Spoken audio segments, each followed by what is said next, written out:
Selamat datang traders. Dalam video kali ini, kita akan mengajar anda cara untuk mengesahkan dokumen anda.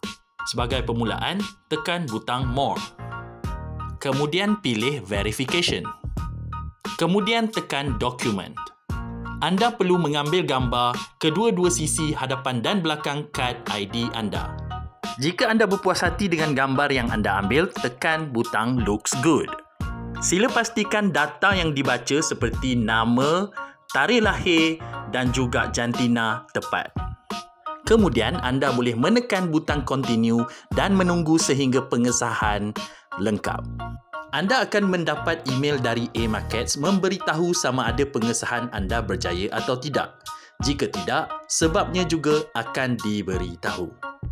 Anda juga boleh kembali ke aplikasi A-Markets untuk melihat status pengesahan dokumen anda.